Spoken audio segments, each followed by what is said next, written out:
Meus queridos irmãos, a leitura do Evangelho, no primeiro verso, capítulo 14, versículo 1 do livro de João, Jesus diz ali: não fiquem aflitos. Na Bíblia, na tradução do João Ferreira de Almeida, ele diz: não se turbe o vosso coração, não fiquem aflitos. Quando Jesus está dizendo isso, não fiquem aflitos, ele usa uma palavra na cultura do Novo Testamento que significa que não seja o seu coração de tal forma sacudido que ele se desintegre.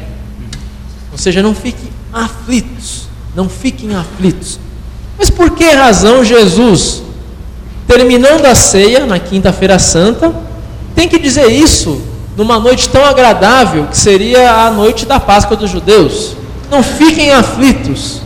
Não fazia parte do costume dos judeus terem um momento assim tão forte de reflexão sobre a vida, sobre as aflições do mundo, pois a Páscoa era um feriado, era uma festa de vitória, de libertação do povo. Mas aquela noite não estava muito igual às outras. Primeiro Jesus aponta um traidor, depois ele fala que é necessário que o Filho do Homem, morra e depois ressuscite, e agora ele fala: não fiquem aflitos. A nossa vida é cheia de momentos de terremoto. E de novo, quando a gente pensa nos terremotos que aconteceram lá em Kobe, no Japão, e no Haiti, foram da mesma força, mas do Haiti matou 100 vezes mais pessoas que em Kobe. Por que será? Porque Deus não gosta dos haitianos? Porque no Haiti morreu muito mais gente do que em Kobe, ou mesmo no Chile, não morreu tanta gente como no Haiti. Qual a diferença? Se a força do terremoto foi muito parecida? Oi? A estrutura dos edifícios, como eles são construídos, né? O fundamento de cada edifício, de cada prédio, de cada ponte, de cada viaduto, do metrô, seja lá do que for. A estrutura em Kobe, no Chile, são estruturas mais resistentes ao terremoto, aguentam um abalo sísmico, enquanto no Haiti, né, as estruturas eram fracas, ou pelo menos não eram preparadas a um tremor tão forte. Jesus aqui está falando para os discípulos: não fiquem apavorados, não tremam tanto, o terremoto vai passar e vocês vão resistir. E ele coloca o fundamento disso. Ele diz ali: não fiquem aflitos, versículo 1, creiam em Deus e creiam também em mim.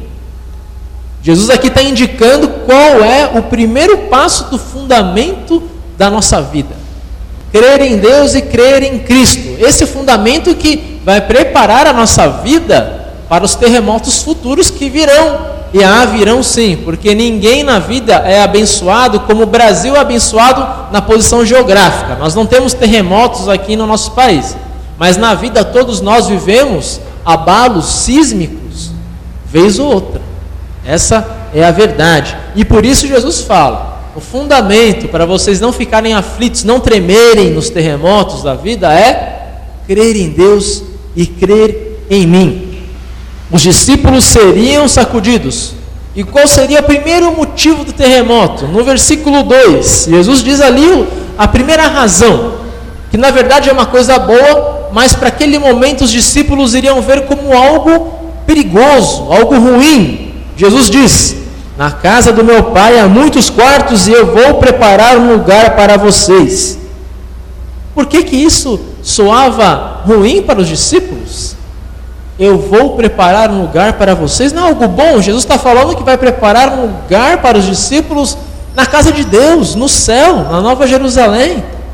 Mas naquele momento de tensão, naquela posição política dos judeus dominados pelos romanos, perder o mestre era algo aflitivo, gerava ansiedade, perturbação no coração. O coração tremia de medo ao saber que o Mestre Jesus não estaria mais com eles, com os discípulos.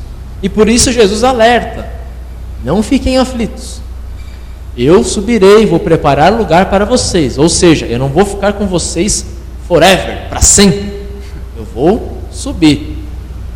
E Jesus tinha razão, né, para estar preocupado com a situação dos discípulos, Porque olha só o que o Tomé diz, né? Olha só, Tomé lá no versículo 3, 4, ele diz assim: Senhor, nós não sabemos onde é que o Senhor vai, como podemos saber o caminho? Não entendeu nada do que Jesus pregou nos últimos 3 anos, ou pelo menos naquela hora não veio a ideia, né, de que Jesus estava falando da vida eterna, estava falando do céu. Tomé achou que de repente era um caminho de verdade, achou qualquer outra coisa, porque ele não sabia o caminho, né? E Jesus diz: o caminho está nos seus olhos, eu sou o caminho, a verdade e a vida, né? Outro discípulo, Filipe, no versículo 8, ele também mostra uma certa ignorância, né? Ele diz a Jesus assim: Filipe, Senhor, mostre-nos o Pai, e assim nós não precisaremos de mais nada. Também não entendeu o que Jesus falou. O Filipe queria que Jesus mostrasse o Pai, revelasse o Pai, mas num sentido político. Olha, Jesus, nós ainda precisamos da revelação de Deus, da glória de Deus, para derrotar os nossos inimigos. Os samaritanos, os romanos, aqueles que nos oprimem, ou aqueles que nós achamos que nos oprimem. Filipe entendeu assim, por isso ele diz: Jesus, antes de partir, mostre-nos a glória do Pai. E aí nós não vamos precisar de mais nada, o Senhor pode ficar até tranquilo lá que a gente vai aguentar os terremotos. A fala desses 2 discípulos mostra de fato que eles iriam ter um grande abalo com a morte de Cristo. Eles iriam ficar ali aflitos e ansiosos. Nós também temos momentos na vida em que somos iguais aos discípulos. Nós lemos a palavra, ouvimos, aprendemos. Alguns de nós ouvem a palavra desde o nascimento, desde o batismo, escola bíblica, a confirmação. Outros a partir da profissão de fé, né? A verdade é que nós que estamos aqui, né, exceto os visitantes, de repente, nós ouvimos a palavra de Deus constantemente. E mesmo assim, nós somos igual Filipe e Tomé. Nós nos abalamos em muitas coisas, nós ficamos aflitos e ansiosos. Faz parte da nossa natureza humana. E faz parte, muitas vezes, da nossa vida não ter essa comunhão com o Pai. A gente pede que Deus se revele a nós, quando Ele está diante dos nossos olhos, na Sua palavra. Nós pedimos o auxílio de Deus durante a semana, mas no domingo, quando podemos ouvir a palavra e ver os irmãos na fé, nós preferimos, de repente, ter um encontro com um travesseiro mais longo, ou assistir um programa de televisão, ou arranjar qualquer outra coisa. E aí a gente faz igual Tomé, igual Filipe, revela-nos o Pai. Ou igual Tomé, Jesus, me mostra o caminho, não sei onde é o caminho. E a resposta de Jesus para nós hoje, sempre vai ser assim, eu sou o caminho. O Pai já está revelado. Você quer o Pai? Você quer a verdade? Você quer o caminho? Leia a palavra. Me leia nas palavras da Bíblia. Jesus diz a nós, o caminho está ali. Jesus no versículo 7 diz assim: eu sou o caminho, a verdade e a vida. Ninguém pode chegar até o Pai a não ser por mim. Ou seja, Jesus é o único caminho, né? Agora que vocês me conhecem, conhecerão também o meu Pai, Deus. E desde agora vocês o conhecem e o têm visto. O único caminho, a única verdade e a única vida que existe de fato é o próprio Senhor Jesus. Não há um outro caminho para a vida eterna. Não há outro caminho para a comunhão com Deus. Deus não faz rodovias adjacentes. Há um único caminho. E esse caminho Deus trouxe até nós. É o Emmanuel, Jesus Cristo, Deus que habita conosco. Esse é o caminho. Não são os espíritos, não é a reencarnação, não é Maomé, não é Buda, não é os antepassados, não é a oração que a gente faz para ir para o céu, não somos nós mesmos. Não adianta olhar para o espelho e dizer, eu sou o caminho da minha salvação, eu faço coisas boas e por isso mereço a vida eterna. Não é nada disso. O caminho diante de nós para o Pai, para Deus, Jesus é muito claro. Eu sou o caminho, não um dos caminhos, eu sou o caminho, o único caminho. Eu sou a verdade, a única verdade que leva ao Pai. E por que Jesus diz isso? Porque ele é arrogante? Porque ele quer dizer assim, não, eu não quero nenhuma competição, eu sou o maiorzão. Jesus diz isso não por arrogância, não por querer criar um grupo sectário no mundo, como muitos cristãos às vezes pensam, monopolizam o caminho, né? Só eu sei onde é o caminho agora, onde está Jesus. Não, Jesus diz isso por quê? Porque Ele não quer que a gente perca tempo da vida procurando o caminho para a salvação em lugares que não vão levar a lugar nenhum. Né? Se eu tenho um amigo de verdade e ele sabe me indicar o caminho para chegar num lugar que eu quero chegar, eu vou agradecer muito se ele disser assim: olha, a única forma de chegar ali naquele local é por aquela rua e aquela rodovia, não tem outra. Vou dizer obrigado, porque eu não vou perder tempo procurando, eu já vou certeiramente aonde eu tenho que ir. Jesus é o nosso amigo que diz: olha, não percam tempo da vida acendendo vela para a imagem, orando aos espíritos, pedindo a revelação das cartas, lendo o horóscopo, vendo as estrelas, indo na hipnose que faz ver as vidas passadas, vendo a novela que fala da reencarnação, todas essas baboseiras que existem por aí no mundo, né? Ouvindo ideologias políticas que vão trazer a salvação ao homem, seja o comunismo, capitalismo, neoliberalismo, tudo que termina em ismo, que não leva a nada, né? Jesus está dizendo: não perca tempo nisso. Se você quer a resposta para a sua salvação, para o perdão dos seus pecados, está aqui o caminho. Eu sou Jesus, prazer, eu sou o caminho que leva ao Pai. E por que Jesus é o caminho? Jesus mostra isso, ele diz assim: olha, se vocês não creem que eu e o Pai somos um, que eu revelo o Pai, se vocês não creem nas minhas palavras, creiam no que eu faço. As minhas obras revelam a verdade. Qual é a verdade? Eu sou o Filho de Deus, o Logos, o Verbo, que se fez homem e habitou entre vocês para morrer por vocês. O que Jesus fez para que nós, assim, tivéssemos a certeza absoluta, pela fé, não pela ciência, pela fé, de que Cristo é o único caminho para a salvação? Jesus Cristo morreu. É um fato histórico. Os romanos registram, vários historiadores falam da crucificação de um profeta chamado Cristo, ou Cristo, né? E alguns documentos fora da Bíblia também comprovam a ressurreição, porque falam: há boatos de que um homem voltou à vida na Judéia, e estão fazendo um grande alarido entre os judeus. Os cristãos que estavam compartilhando a verdade da ressurreição de Jesus. É um fato histórico, a gente pode traçar uma data nesse acontecimento. E a morte de Jesus e a sua ressurreição mostram o quê? Que quem morreu na cruz foi o único caminho para o Pai. Foi a única verdade e a única vida eterna que nós podemos ter.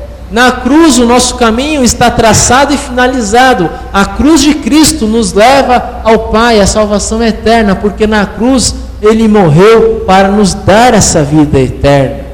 Por isso Jesus é o caminho. Se a gente não crê pelo que eu estou falando, pelo que está escrito na Bíblia, vamos crer pelo que Jesus fez, pelo testemunho bíblico do que Jesus fez, não só nas palavras, mas na obra de Cristo. Ele nasceu como ser humano, viveu a vida de ser humano, sofreu os terremotos da vida como todo mundo sofre, mas morreu e ressuscitou e subiu aos céus. Aí está um outro contraste do que Cristo é. Aqueles que celebram Maomé, eles às vezes vão no cemitério, né? Porque Maomé, alguns creem que morreu, outros creem que subiu ao céu, mas enfim, há o túmulo ali. Ele deixou descendentes. Aqueles que creem em outros messias vão aos seus cemitérios celebrarem a morte. Mesmo quem crê em santos, né? Acabam indo no cemitério, as pessoas morreram. Mas quem crê em Jesus não celebra a fé no cemitério, celebra a fé na vida. Jesus morreu, mas não está mais morto, Ele ressuscitou. Ele é fonte da verdade ao ressuscitar para nós também. Nesse sentido da revelação de Deus, Jesus revela a natureza divina ao ressuscitar. Jesus diz assim, né?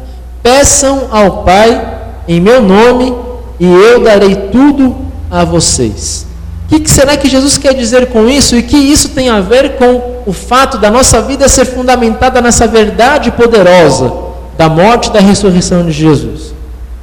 Nós construímos agora a nossa vida nessa verdade que nós acabamos de ouvir, nessa pedra angular que nos leva à vida eterna. E aí Jesus fala, olha, peçam em meu nome e eu darei a vocês. Será que então é para a gente pedir qualquer coisa? Agora que a gente tem a salvação, que a gente vive numa vida estruturada em Jesus, não vai ser qualquer terremoto que nos derruba. Então agora, beleza, agora é só usufruir dessa segurança, desse consolo. Não. Nós temos a obrigação de buscar aquelas pessoas que ainda vivem com vidas firmadas na mentira, no engano, e que qualquer terremoto abala essas pessoas. A nossa missão como igreja, como religião, como cristãos é proclamar a salvação ao mundo. E como que você faz isso? Como que eu faço isso? Não é só entregando folheto, não, a gente faz isso quando no trem a gente compartilha o evangelho com alguém, fala do amor de Deus, do consolo de Deus, do caminho que é Jesus, compartilha a mensagem que você ouviu no culto com uma colega de trabalho amanhã, segunda-feira, com um vizinho, com um parente e assim por diante. Compartilhar a fé é chamar as pessoas para habitar esse edifício seguro, não aqui da igreja, mas edifício seguro da fé em Cristo Jesus. E quando nós habitamos nesse edifício seguro, firmado na verdade, no caminho e na vida, a nossa vida terrena passa a ser mais ou menos como se fosse aquela isca que traz as pessoas para esse prédio, para essa vida firmada na verdade. Por isso Jesus diz assim: quem crê em mim fará as coisas que eu faço e até maiores do que estas, pois eu vou para o meu Pai. Por causa das minhas palavras, creiam por causa das coisas que eu faço. Então, Jesus vai para o Pai, mas Ele deixa cada cristão aqui para continuar a sua obra. As nossas mãos são as mãos de Cristo neste mundo. A nossa boca é a boca de Cristo. O nosso corpo é o corpo de Cristo. Por isso Paulo chama a igreja de corpo de Cristo também. A nossa mente é a mente de Cristo. O nosso agir neste mundo é o agir de Cristo Jesus. Então nós somos enviados ao mundo para fazer as coisas de Cristo. E o que Jesus fez? Amou, orou, ensinou a palavra de Deus. E sobretudo, se nós não podemos fazer milagres como Ele fez, multiplicar os pães, curar os doentes, nós podemos amar como Cristo amou. Nós podemos sacrificar a nossa vida como Cristo sacrificou por nós. Não precisamos ser pregados numa cruz. Mas quando eu dedico um dia da minha vida para uma criança, um domingo do meu mês para ensinar as crianças na pedreira, ou ser professora de escola bíblica, quando eu dedico o meu tempo para estar no ensaio do coral, para liderar a juventude e assim por diante, tantos trabalhos que há numa congregação, quando eu sacrifico a minha vida, é verdade, nós estamos fazendo isso que Jesus já profetizou: quem crê em mim fará as coisas que eu faço, e até maiores do que estas. E Ele diz: peçam as coisas em meu nome e eu darei a vocês. Nós devemos pedir a Deus as coisas em nome de Jesus com uma finalidade: para que nós revelemos a natureza gloriosa do Pai. E como eu revelo a natureza gloriosa do Pai? Exatamente isso que eu falei antes: sacrificando a sua vida por Cristo e pelo seu reino, amando o mundo como Cristo nos amou, né? Quando nós pedimos a Deus: Deus, me dá mais força, porque eu preciso, eu sou um ser humano, eu não tenho a natureza divina em mim mesmo, mas eu preciso que você habite em mim, para que eu seja capaz de amar o meu próximo, amar o meu inimigo, que é algo que não vai brotar do meu coração humano. Deus, me dê forças para que eu consiga sacrificar parte do meu tempo, do meu dinheiro nas ofertas também, para manter o seu reino, para amar o meu próximo, porque não está em mim acordar domingo cedo de manhã para dedicar-me ao teu serviço. Não está em mim usar parte da minha renda para manter a pregação da palavra. Não está em mim como ser humano se sacrificar dessa forma. Por isso, Senhor, habita em mim, faz habitação. É isso que Jesus diz quando nós pedirmos em nome de Jesus, para que a nossa vida revele a natureza gloriosa de Deus. Ele vai dar tudo que a gente pedir.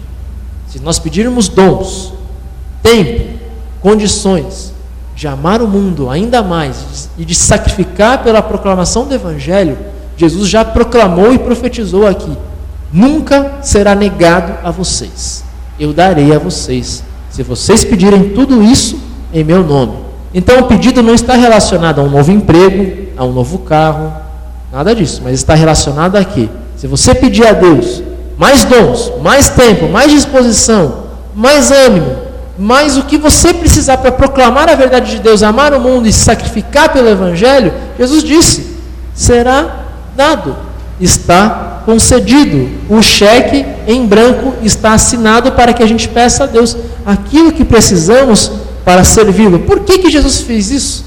Porque Jesus sabia que seria difícil para nós como seres humanos, neste mundo turbulento, cheio de terremotos, se manter firme e ainda assim se preocupar com o próximo, se preocupar em proclamar a verdade do Evangelho.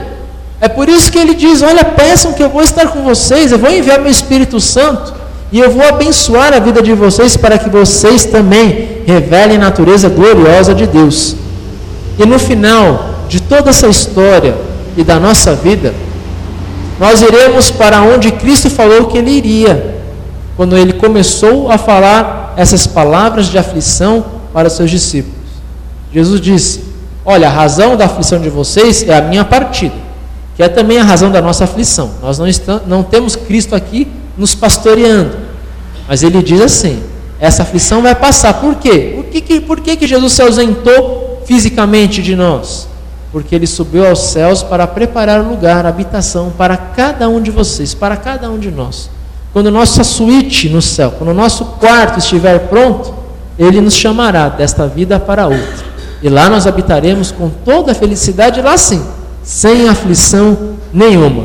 Mas enquanto aguardamos esse quarto maravilhoso, esse lugar que já é nosso, não por nosso mérito, mas pela cruz de Jesus, nós estamos aqui neste mundo, sofrendo os abalos sísmicos da vida, e ao mesmo tempo em que nos abalamos, chamamos as pessoas que estão morrendo, que estão se desviando, para habitarem conosco. Essa é a verdade do Evangelho. Por essa razão, nós cristãos nunca usaremos da violência, da pressão, da persuasão para trazer as pessoas. Nós apenas convidaremos. E se for possível e necessário, nós faremos como os cristãos na Síria, no Egito, no Irã hoje. Crianças cristãs foram crucificadas na Síria. Uma mulher cristã foi condenada à morte por enforcamento, por ter se convertido ao cristianismo e por ter casado com um homem cristão. No Egito, os cristãos estão sendo perseguidos porque querem instaurar uma ditadura religiosa. Os cristãos respondem com agressão, com armas e revolução? Não. Os cristãos respondem como Cristo respondeu, oferecendo seu corpo ao martírio. Não para ganhar o céu, não. Para que pessoas vejam que o nosso sofrimento pelo mundo e pela verdade é um testemunho de, olha mundo, eu morro, sou perseguido por Cristo para mostrar para vocês que eu não vim guerrear com vocês, mas eu vim proclamar o amor, a verdade, a vida e o caminho para a salvação. Por isso eu morro em nome de Jesus. Que Deus nos prepare para, se um dia for necessário, nós soframos também algum tipo de perseguição. Fiquemos firmes no único caminho, na única verdade e na única vida. Nós nos colocamos de pé nesse momento final da mensagem para começar a proclamar a nossa fé. A nossa fé é baseada não na guerra, não na força. Nossa fé é baseada no amor de Cristo. A nossa fé é baseada naquilo que Cristo fez por nós.